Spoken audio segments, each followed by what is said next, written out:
বর্তমানে ছোট পর্দার সবচেয়ে জনপ্রিয় অভিনেত্রী সাদিয়া আয়মান। বর্তমান প্রজন্মের ক্রাশ বলা হয় তাকে। সবসময় কিছু না কিছু নিয়ে আলোচনার তুঙ্গে থাকেন তিনি। সাদিয়া আয়মান সম্প্রতি তার নতুন লুক প্রকাশ করেছেন, যা নিয়ে সামাজিক যোগাযোগ মাধ্যমে বেশ আলোচনা চলছে। তিনি তার নতুন লুকের ছবি প্রকাশ করে দর্শকদের সারপ্রাইজ দিয়েছেন। আমার কাজ সেটা যেই মাধ্যমে হোক না কেন, সব মাধ্যমে কাজ করবে। তিনি জানান, সম্প্রতি একটি ইন্টারেস্টিং কাজ করেছেন তিনি, যা তার জন্য নতুন অভিজ্ঞতা ছিল।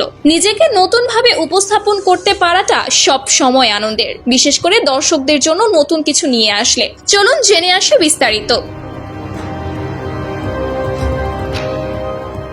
এর আগেও সাদিয়া আয়মান কাণ্ড নিয়ে ব্যাপক সমালোচনায় পড়েছিলেন। অনেকেই এই অভিনেত্রীকে নিয়ে খারাপ মন্তব্য করেছিলেন। তবে এবার তিনি একটি আধুনিক লুকে ধরা দিয়েছেন, যেখানে তিনি একটি রেস্টুরেন্টে বসে আছেন। দেখা যাচ্ছে তিনি ছোট পোশাক পরেছেন সেখানে। এছাড়া ছবিটিতে দেখা যাচ্ছে তিনি একটি ধূসর রঙের স্লিভলেস বডি ফিট টপ পরেছে।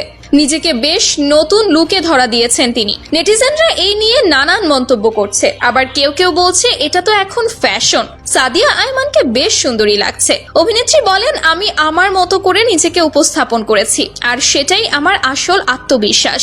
তো ভিউয়ার্স, এই বিষয়টি আপনারা কিভাবে দেখছেন জানাতে পারেন আমাদের কমেন্ট বক্সে।